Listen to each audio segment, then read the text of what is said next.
de los números.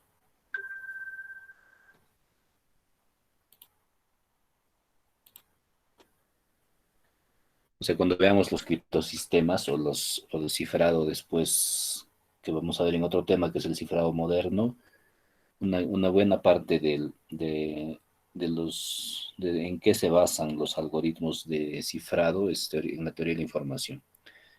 También se van a basar en la teoría de los números, y esto es de la matemática discreta. La matemática discreta, como saben, porque han llevado el curso de matemática discreta, eh, se basa en el estudio de conjuntos discretos o finitos. ¿Ya?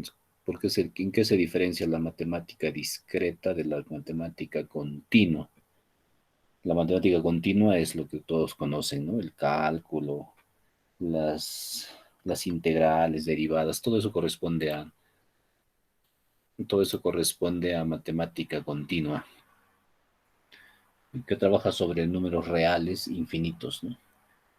Pero la matemática discreta nos va a permitir hacer estudios sobre números también, pero números finitos o contables, que se pueden contabilizar, tal y como es la computación, ¿no? En computación o en electrónica, cuando hablamos de sistemas digitales, pues todo lo que vamos a estudiar son señales, ¿no? Unos, ceros.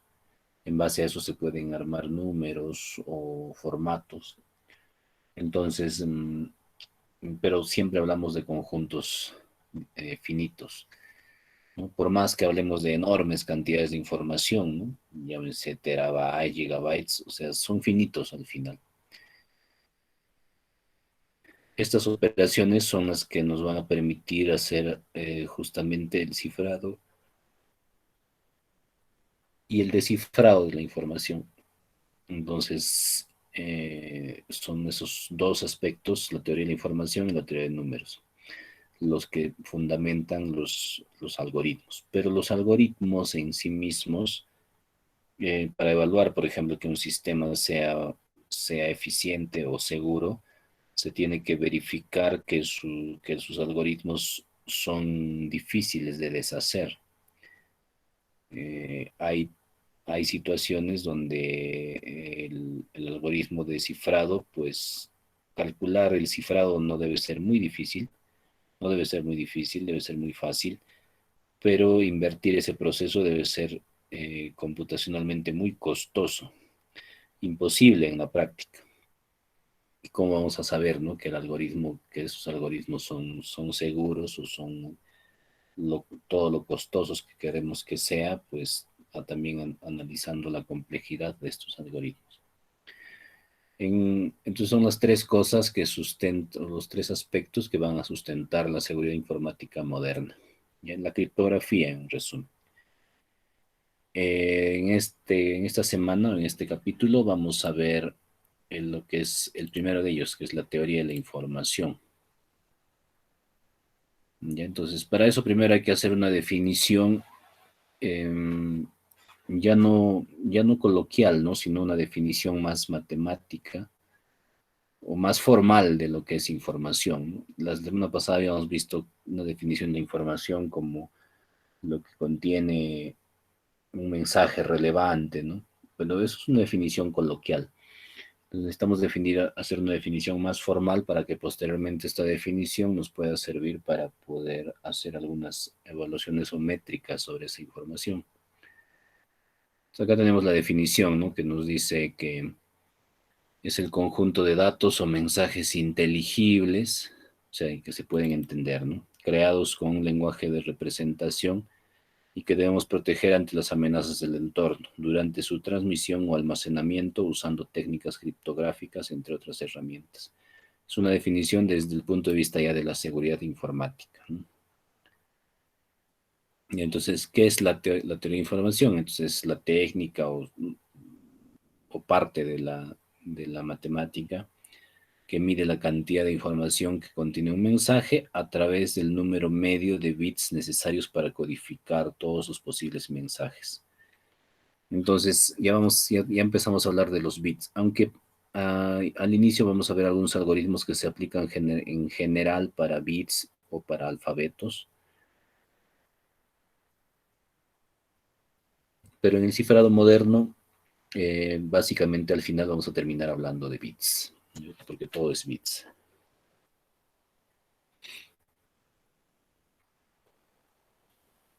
La información, cuando nosotros queremos representar algo, usualmente vamos a utilizar símbolos para hacer eso.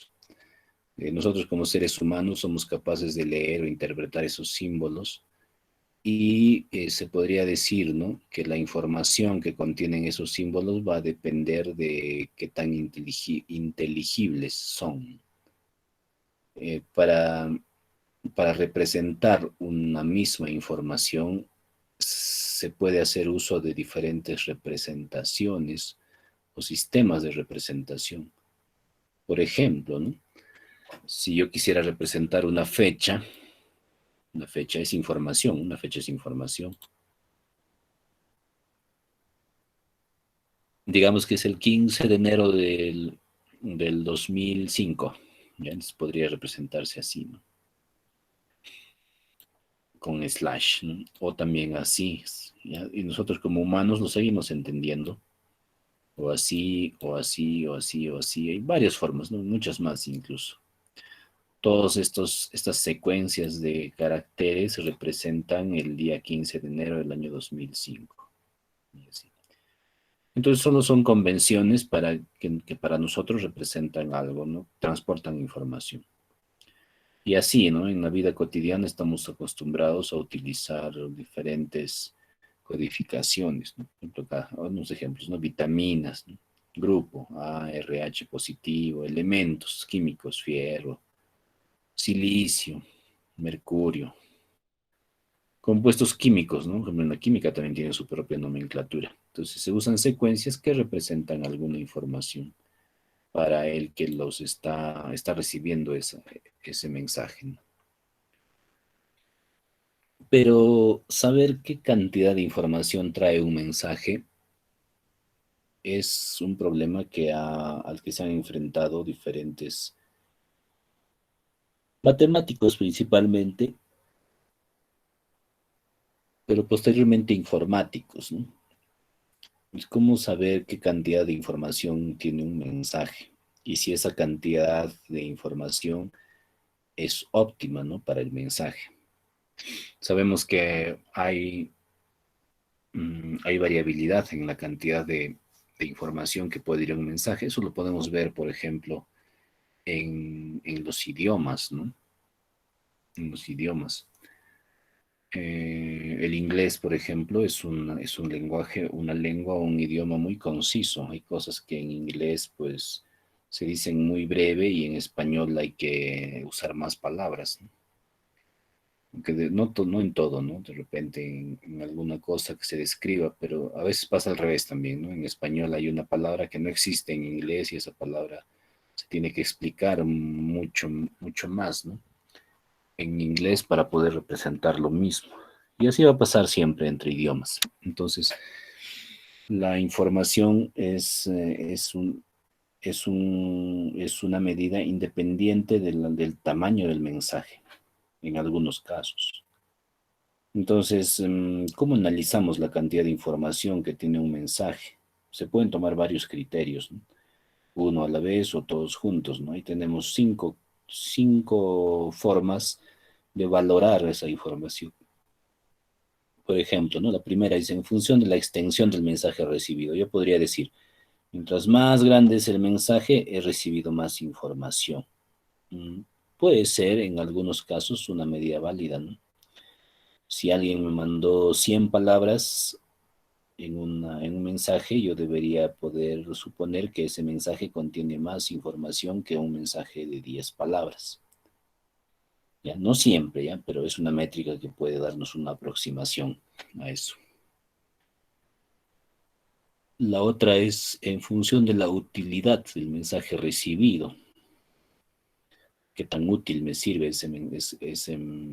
qué tan útil considero yo o me sirve, ¿no?, el recibir ese mensaje?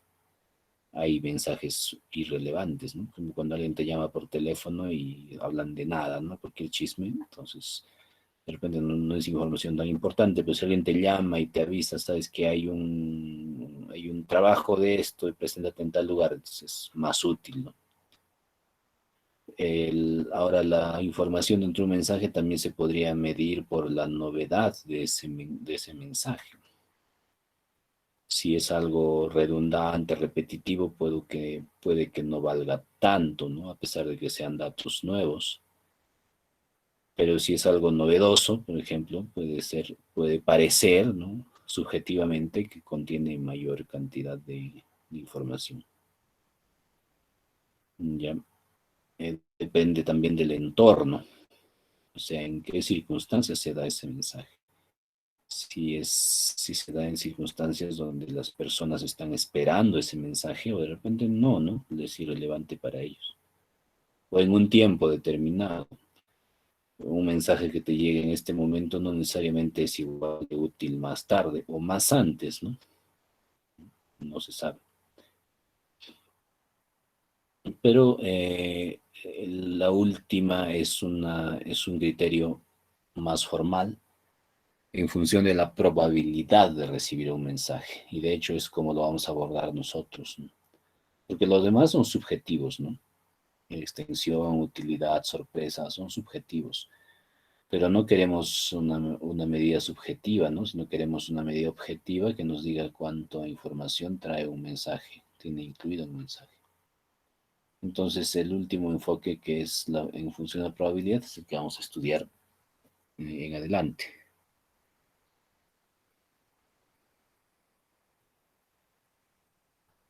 Ya. Bueno, acá hay algunos ejemplos, ¿no? Que ya los adelanté, así que los voy a pasar rápido, por ejemplo, ¿no? Pero pueden ilustrar mejor, ¿no? El primer criterio, el primer aspecto, por ejemplo, aquí, el A, que dice en función de la extensión del mensaje. Ya se supone que ante una pregunta cualquiera, dice una respuesta concreta y extensa nos entregará mayor información sobre el tema. Por ejemplo, si alguien pregunta, ¿hace calor allí? Pregunta. Puede haber una respuesta muy breve que nos diga, sí, sí, hace mucho calor, ¿no? Nada más, ¿no? Pero una respuesta dos, una segunda respuesta puede decir, cuando no sopla el viento, el calor ahí es inaguantable, pues supera los 42 grados a la sombra, ¿no? Entonces, ahí si preguntamos dónde hay mayor cantidad de información, de repente es en la respuesta 2, ¿no? Porque la primera nos dice sí o no. La segunda, aunque no afirma, ¿no? Que sea sí o no, nos da algunos datos, ¿no? Entonces, eso también va a variar con el contexto, seguramente. El segundo criterio era en función de la utilidad del mensaje, ¿no? Ya, por ejemplo, si preguntaran, ¿hace calor allí? Alguien puede responder, sí, dice, sobre 30 grados. La respuesta de dos dice, si no hay viento en el sur y el mar está en calma, es normal que la temperatura suba bastante, dice. ¿Dónde hay más información útil? ¿No? Entonces, la segunda, si te das cuenta, no dice mucho, ¿no? O sea, como que da vueltas alrededor de una idea, pero no precisa. Pero la uno, que dice, sí, sobre 30 grados, ¿no? Y a partir de eso alguien puede sacar sus deducciones. Entonces, esa respuesta puede ser más útil que la respuesta 2. A ver, un ejemplo en la función de la sorpresa del mensaje. Si alguien, la respuesta más inesperada y sorprendente nos da la sensación, dice, de contener más información. Si alguien pregunta, por ejemplo, ¿hace calor allí? Alguien podría responder, sí, muchísimo, es insoportable.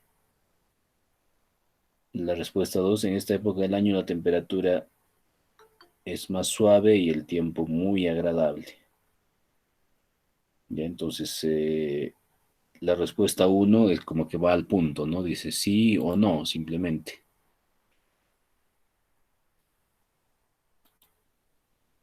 Pero la respuesta 2 eh, nos dice las características, ¿no? Entonces, pero es subjetivo, si te das cuenta. Alguien podría valorarlo mejor de una u otra forma. En el caso 4, a ver, dependiendo del entorno, ¿no? Hace calor ahí, respuesta uno, sí, muchísimo, es insoportable. Respuesta 2, ya lo mismo, ¿no? Entonces, depende, ¿no? Si es algo, una respuesta que no esperaba, seguramente la voy a valorar más. Ya, esos son los 4 primeros casos, ¿no? De los 4 primeros criterios, ¿no? Entonces, extensión, utilidad, sorpresa y entorno. Ahora, la última, que es en función de la probabilidad, es un poco menos intuitivo, ¿no? Pero para ponerte un ejemplo, vamos a de cómo funciona eso de la probabilidad de recibir un mensaje. Vamos a hacer una suposición. No sé si han visto ese juego, ¿no? No lo he visto jugar aquí, en algunas películas lo he visto, donde cada uno de los participantes son las charadas, creo que le dicen, ¿no? Son parecidas. Cada participante, por ejemplo, piensa en una palabra. Ya digamos, tú quieres jugar con alguien y dices, piensa en una palabra y él piensa en una. No me la digas, ¿no? Y tratamos de adivinar, pero solo ellos pueden responder sí o no. Nada más. Son las charadas, creo que son, ¿no? Entonces, creo que las ponen en esos programas de concurso, ¿no? Esto es guerra, yo qué sé. Pero sí, identificas el juego, ¿no? Entonces, nosotros podemos hacer cualquier pregunta, pero la persona solo, el que ha pensado la palabra, solo puede responder una cosa, sí o no, nada más. Entonces, comenzamos el juego, ¿no? ¿No? Digamos, te digo, piensa en una palabra, ya. ¿Qué pensaste? ¿Es mineral o vegetal? ¿Es animal? No, ¿es cosa? ¿Es un sentimiento? Yo qué sé, si me dice es un objeto, ya es un objeto de la casa, un objeto del trabajo, etcétera, ¿no? ¿Es grande? ¿Es chico? No, no puedo decir es grande, es chico. ¿Es grande? Sí o no. ¿Es, ¿es cuadrado? Sí o no. ¿Es redondo? Sí o no. Y así. Después de haber jugado eso, podremos preguntarnos algunas cosas para poder entender cómo se maneja eso de la probabilidad. ¿Cuántas preguntas serán necesarias? Obviamente, si te digo, piensa cualquier palabra, el número de preguntas necesarias para llegar a la respuesta será más grande, ¿no? Salvo que sea por suerte, pero en promedio, ¿no? Pero si hay un contexto, ¿no? Digamos, estamos jugando o estamos estudiando sobre eh, las partes del cuerpo, anatomía, digamos. Y el juego corresponde a pensar en una parte del cuerpo. Entonces, ya hay menos preguntas, ¿no? Diré, a ver, ¿dónde está? ¿Es más abajo, más arriba? ¿Está muy arriba? ¿Está en el brazo? No, está en el tronco y así. ¿No? Se necesitan muchas menos preguntas. Ahora, la estrategia también va a depender de la calidad de las preguntas que hagamos. Puede haber preguntas muy malas, ¿no? Por ejemplo, si yo te digo, piensa en una palabra y tú dices, "Ah, ya, ¿es un monstruo? No, pero no me ha dicho nada más, ¿no? De repente, pues puede ser otra cosa, ¿no? Puede ser muchas, muchas más cosas. Entonces, las mejores preguntas son las que pueden sectorizar o separar el conjunto de respuestas en bloques o unidades más pequeñas y fáciles de repreguntar, ¿no? Ahora, ¿existirá una estrategia óptima? Pues sí, puede que sí, ¿no? De repente hacer preguntas que, como te digo, ¿no? Que segmenten el conjunto de respuestas en grupos más o menos iguales. Ahora, depende del juego del contrincante, o sea, qué tan difícil es lo que ha pensado. Sí, depende de él, ¿no? Pero ya nos vamos dando cuenta de dónde podemos sacar números, ¿no? Para esto. Entonces, eso ya se puede cuantificar, ya se puede medir, se le puede dar un valor. Entonces, por ejemplo, ¿no? Podríamos dar una métrica, se me ocurre, ¿no? Performance, por ejemplo. ¿A qué sería la performance? Definimos, dice, ¿no? La performance de nuestra estrategia con el número de preguntas que hacemos para llegar a adivinar. Tenemos, dice, performance igual a la sumatoria de las n preguntas que voy a hacer, ya, sería por la probabilidad, ya, de adivinar la palabra, ya, por la cantidad de preguntas hechas hasta esta palabra. Entonces, por ejemplo, ¿no? Si te digo, piensa en una palabra, ya, entonces, ahorita la probabilidad de que yo adivine en la siguiente vez es muy bajita, ¿no? Del contexto donde estemos, ¿no? Pero conforme me vaya acercando hacia el final, esa probabilidad va a ir cambiando, va a ir aumentando. Entonces se puede definir así la performance, ¿no? Vamos a verlo en un ejemplo simple, ya simple. Es la siguiente diapositiva. Por ejemplo, ¿no? Vamos a suponer este escenario. Es una niñita como de 1 año, ¿no? Que apenas sabe hablar, no sabe muchas palabras. Solamente sabe 3 palabras: jugo, papá y mamá. Dice, ¿no? Papá, mamá, y como está tomando un jugo, sabe decir jugo. Ya una niñita de 1 año, ¿no? O menos, que sabe decir 3 palabras solamente. Entonces, si yo hago ese juego de las charadas con esa niña, más o menos se va a comportar así, ¿no? Hay una probabilidad de que la niña elija una palabra, digamos mamá. Es probable que piense más en esa palabra porque, bueno, pues es una bebita, ¿no? Y piensa más pues en su mamá. Al papá no tanto de repente porque no, bueno, no para en la casa, no le hace jugar, yo qué sé. Y el jugo puede que sí porque, bueno, está tomando su jugo en ese momento y tiene una buena probabilidad de elegir esa palabra. Ya, pero no sabe decir más palabras, ella solo va a poder elegir entre esas 3. Puedo calcular entonces mi performance, o sea, mi rendimiento para yo adivinar lo que está pensando. Claro, ¿cómo sería, no?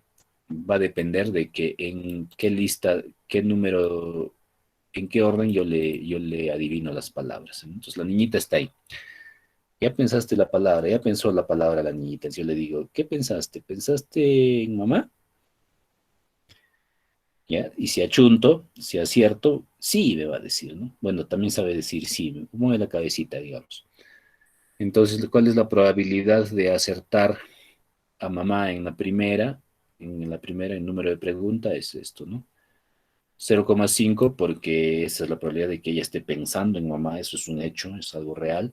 Y el que le dé el acierto en la primera pregunta sería 0,5. Ya, si pregunto, ¿no? Papá, en la segunda pregunta le digo, ya, ¿es papá? Si es sí, va a estar, ya lo adiviné, ¿no? Si es no, pues no. Ah, ya, entonces ¿es papá? Y pues me dirá no. Entonces, ah, ya, entonces es jugo, ya, entonces, ya lo adiviné. En el peor de los casos, ¿no? En el peor de los casos voy a tener que hacer 3 preguntas. En el mejor de los casos voy a tener que hacer una. Pero por el hecho de que la niña eh, prefiere algunas palabras a otras, entonces estas probabilidades varían, ¿no? Es diferente. Si yo pregunto primero por el jugo, va a cambiar el valor de mi performance, ¿no? Va a ser diferente. ¿Por qué? Porque esta probabilidad de que ella esté pensando en jugo, pues me la jugaré en la primera, ¿no? Por 1. Como vemos, la probabilidad aquí va aumentando conforme, o mejor dicho, ¿no? Mi performance va volviéndose más grande conforme voy yo preguntando, yendo más, avanzando con las palabras, ¿no? Y la primera vez es por 1, la segunda vez por 2, la segunda vez por 3. Si yo altero el orden de mis preguntas, voy a obtener otro performance, seguramente, ¿no?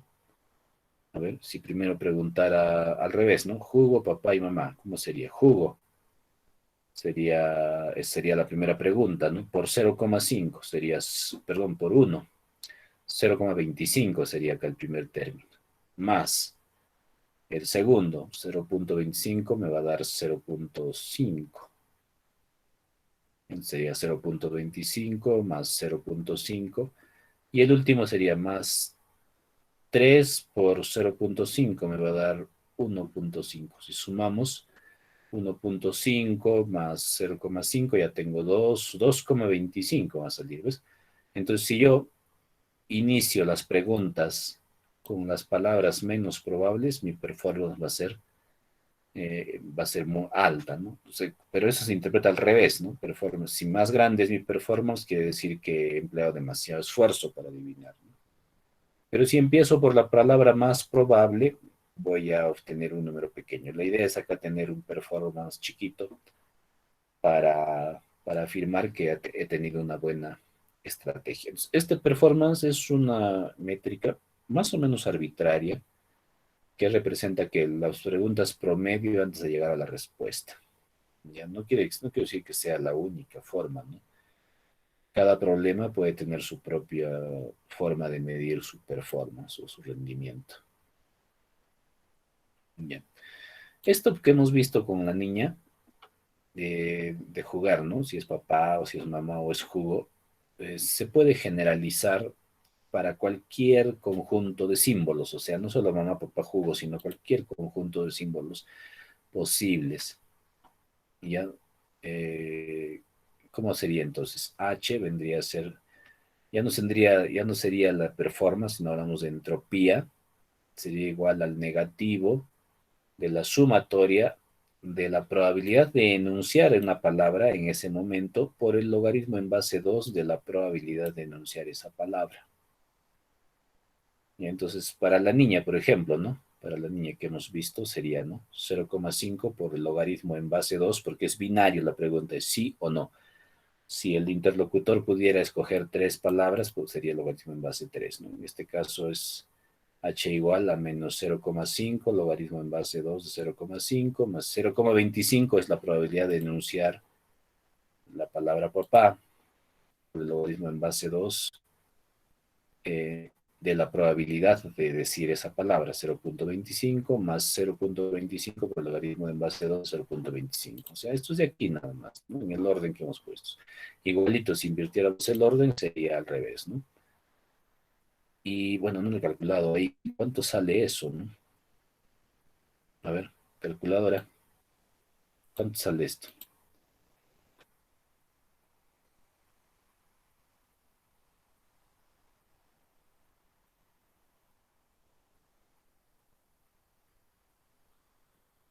A ver, ¿quién lo calcula? Calculadora nomás, pues.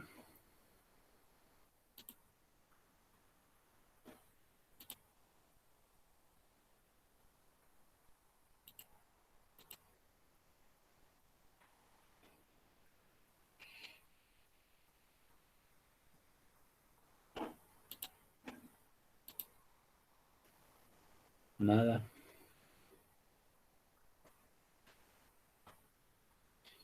Se repiten varios valores, ¿no? Solo habría que saber cuánto es el logaritmo en base 2 de 0,5. Ah, tu calculadora no saca logaritmo en base 2. ¿Y ahora cómo haces? Porque en la calculadora de Windows tienes logaritmo, ¿no?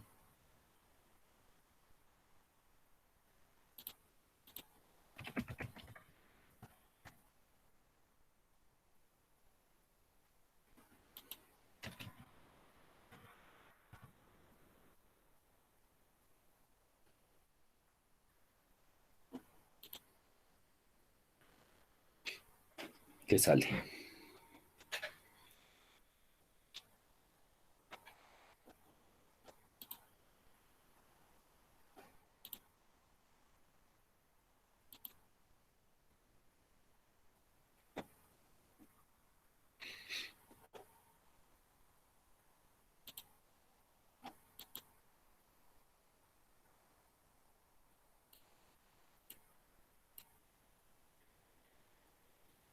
Nada.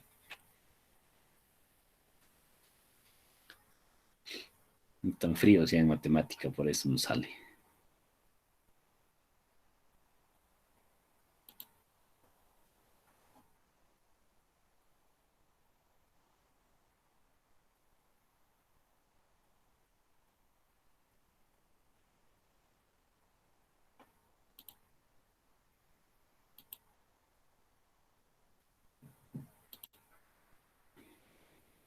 Nada.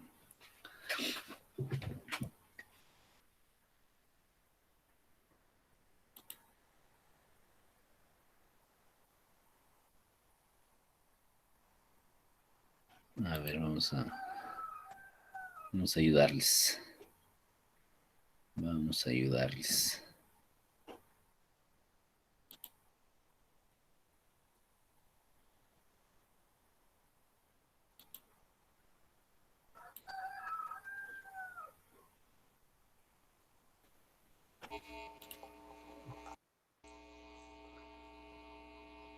Aló, ingeniero. Hola, ¿salió? Ingeniero, buenas tardes. 1,9. Ya. ¿Cuánto salió? 1,9, ingeniero. 1,9. A ver, Sí, yo sí, la verdad ingeniero. no, ya vamos a comprobarlo ahorita. Vamos a comprobarlo. Según su compañero es 1,9. Ya, hay varias formas de calcular eso, ¿no?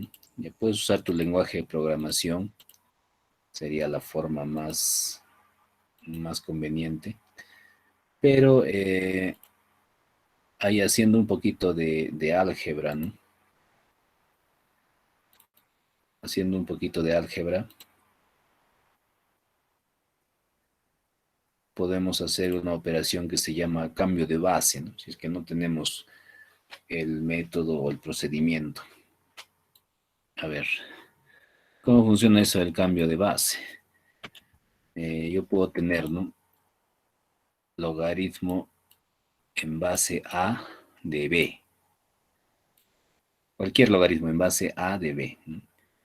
Esto yo lo puedo convertir a cualquier base. Por ejemplo, ¿no? Puedo decir logaritmo en base C de B sobre logaritmo en base C de A. Cualquier C. Ah, ya, entonces si me piden calcular, si me piden calcular logaritmo en base 2 de 0,5, logaritmo en base 2 de 0,5, y mi calculadora no tiene, porque este log es logaritmo en base 10. ¿Ya? Este log que hay en la calculadora es logaritmo en base 10. Ya ese log. Y en la calculadora, ¿no? Y es más, ¿no? Por ahí está. Ah, no, este es logaritmo en base n, creo. Bueno, no estoy seguro de la calculadora, ya, pero sea el que sea, ¿no? O en cálculos, ¿no? Logaritmo natural es el logaritmo en base e, en la base de los logaritmos neperianos, que le llama. Entonces, ¿qué sería esto? Logaritmo en base 2 de 0,5, ya. Si es que mi calculadora, a ver, vamos a ver este logaritmo, que 10 logaritmo, es base 10, ya mira, si tú le sacas logaritmo, este término, ¿no? Logaritmo en base a de a, esto es 1 siempre. Logaritmo en base a de a es 1. Si es que yo le saco, mira, de 10 le saco su logaritmo con esto, entonces ya sé que este log de mi calculadora es base 10. Ah, ya, entonces mi calculadora tiene base 10. Entonces juguemos con esto, pues. Para calcular logaritmo en base 2 de 0,5, yo diría logaritmo en base 10 de 0,5 sobre el logaritmo en base 10 de 2. Y ahí tendría mi resultado. Vamos a calcular ya. 0,5 logaritmo en base 10 sería menos 0,3, menos 0,3, y redondeando ya. Entre logaritmo en base 10 de 2, ¿no? 2 logaritmo. ¿Me calculado bien? A ver, otra vez. 0,5 logaritmo, ahí está bien. Y 2 logaritmo, este es positivo, 0, sale igual creo. Claro, es igual porque es mitades, ¿no? Mitad, mitad, ya está bien. Menos 0,31, necesito más precisión creo.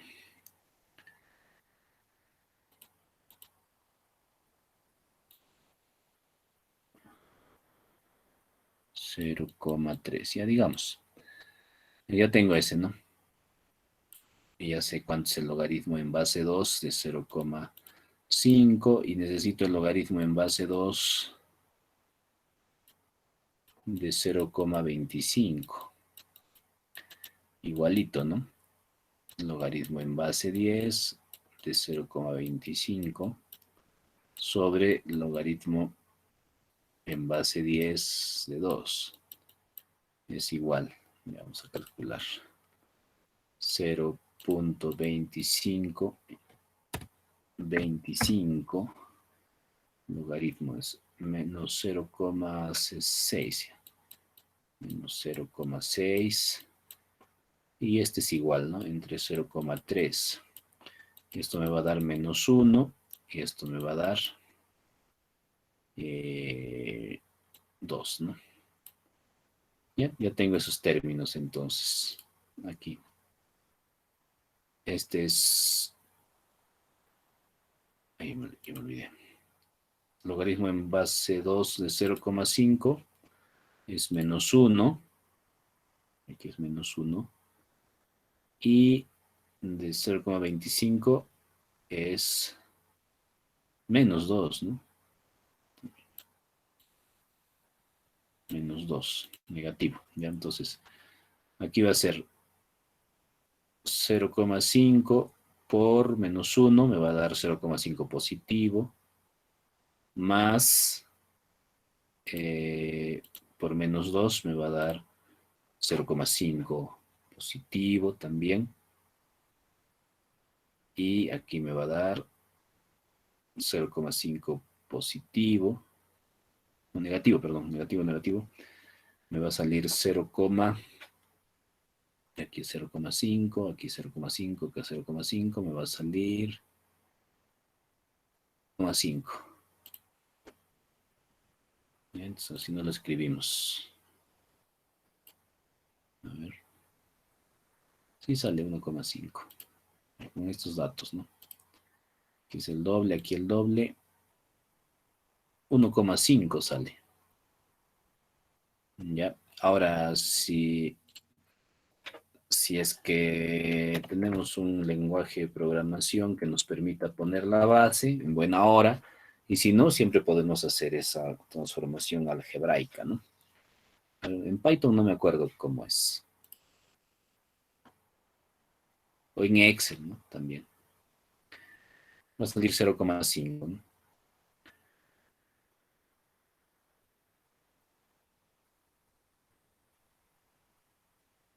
Perdón, 1,5. Vamos a comprobar, ¿ya? A ver. Pythoncito.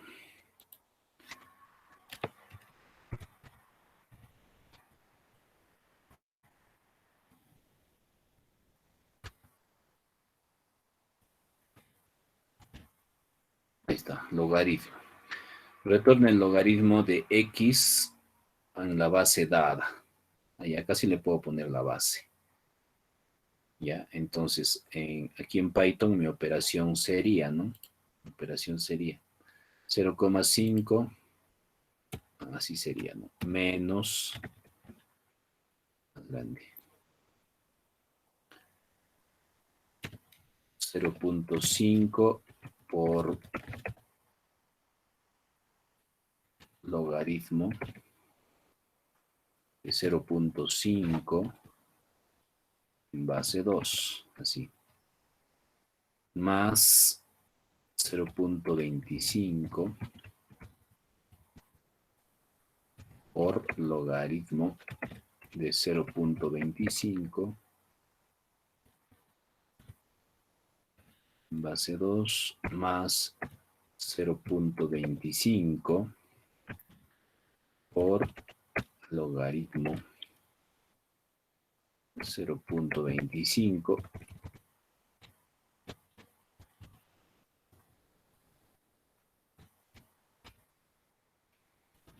en base 2. Logaritmo, me falta mat aquí. Mat.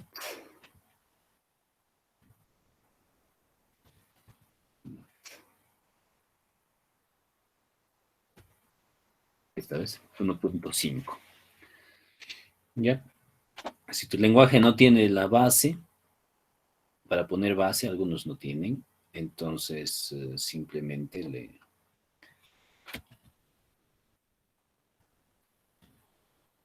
no hay logaritmo natural. Ya si no tiene la base, hay que hacer este cambio de base, ¿ya? Para calcular. Es álgebra. Entonces, este H que hemos calculado vendría a ser la entropía. Esto mide la incertidumbre en un proceso cualquiera. Eh, Mientras más grande sea la entropía, quiere decir que este proceso o este conjunto es más azaroso, o sea, más impredecible. ¿Cómo así, no? Podemos jugar, mira aquí, podemos jugar. Las probabilidades, la niña conoce 3 palabras solamente, ¿no?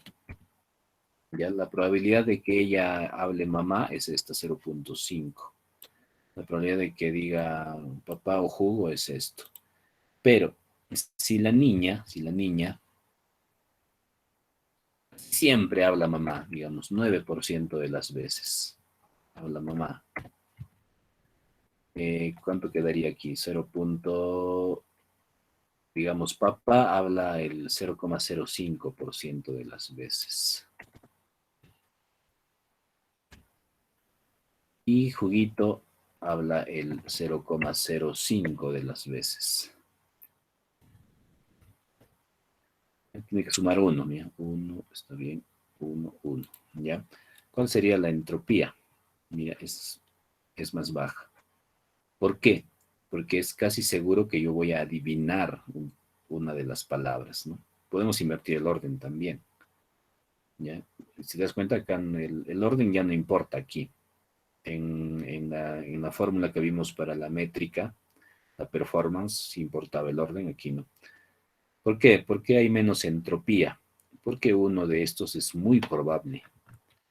Ahora, mira, un ejemplo extremo, ¿ya? Si la niña 0,098% habla, dice mamá, rara vez, ¿no? Alguna vez ha dicho mamá, perdón. Y jugo también muy rara vez, ¿no? Jugo. Mira, la entropía es bajita, el grado de desorden es bajo. ¿Por qué? Porque es casi seguro que la niña ha pensado mamá.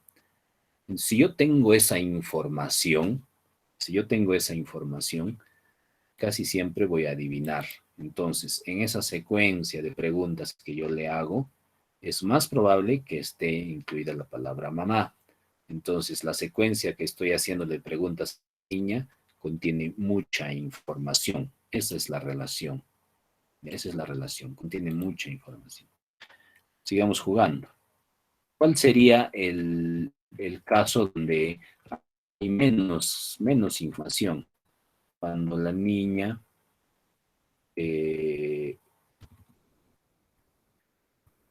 puede, puede pensar en cualquiera de las palabras con la misma probabilidad. O sea, si es con la misma probabilidad, el proceso de búsqueda que yo voy a hacer para adivinar qué palabra está pensando va a ser completamente al azar.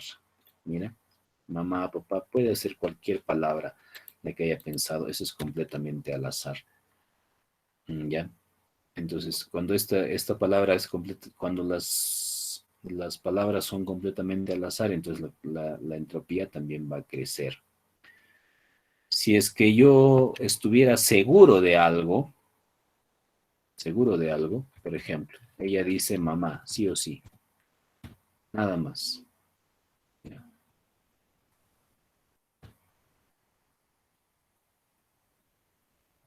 Jamás dice papá, sería 0,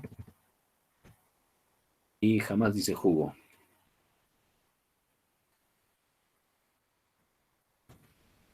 ¿Bien?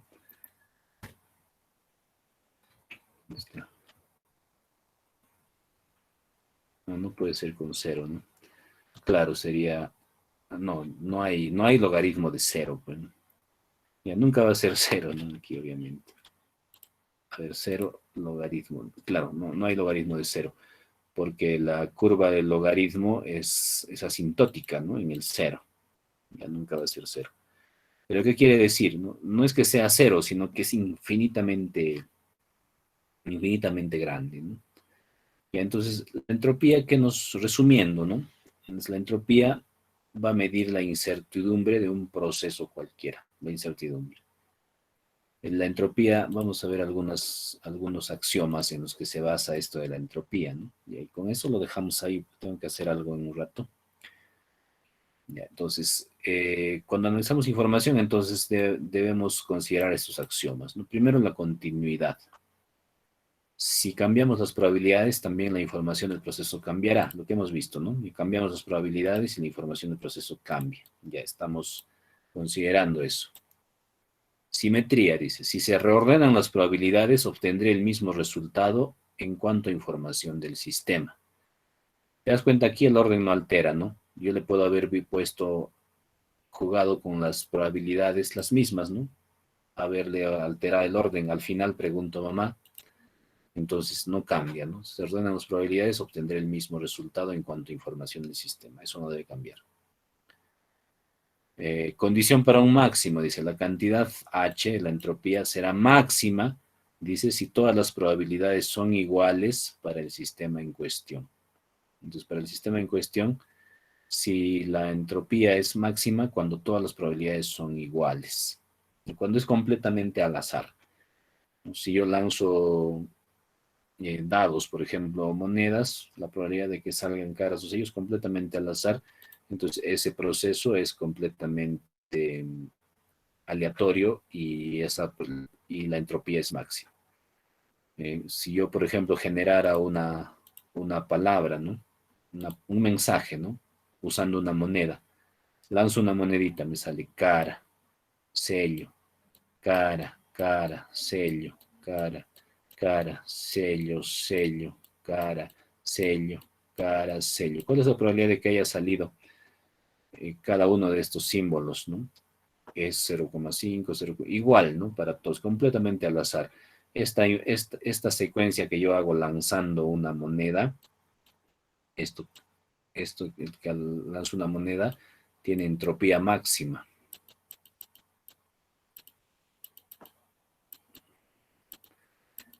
Y como tiene entropía máxima, yo puedo decir que no contiene información. No contiene información. ¿Ya? No contiene información. Pero si yo usara, ¿no?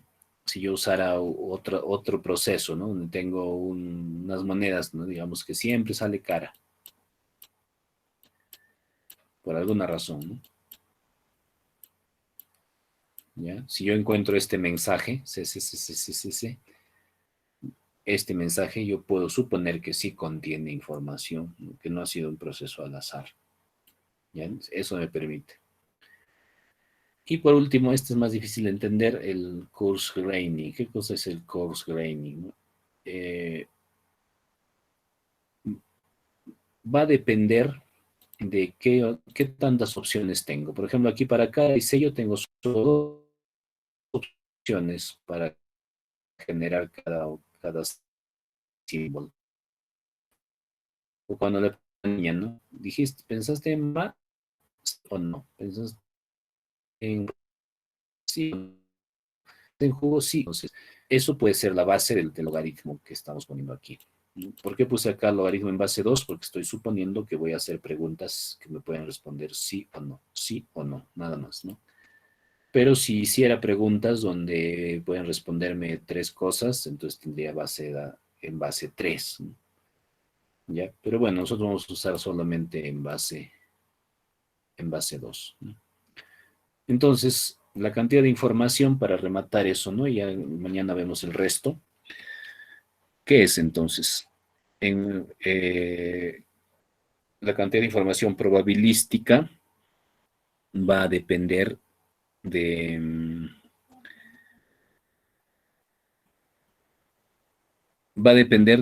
qué tan probable es que yo encuentre información útil en ese mensaje. No, un ejemplo de la vida así coloquial podría ser este, ¿no?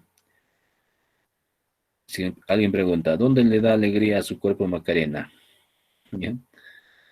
Respuesta uno, en un país de Europa, dice, en una ciudad de España. Los que cantaban esto eran españoles, ¿no? Si alguien me responde, ¿no? En España, ¿no?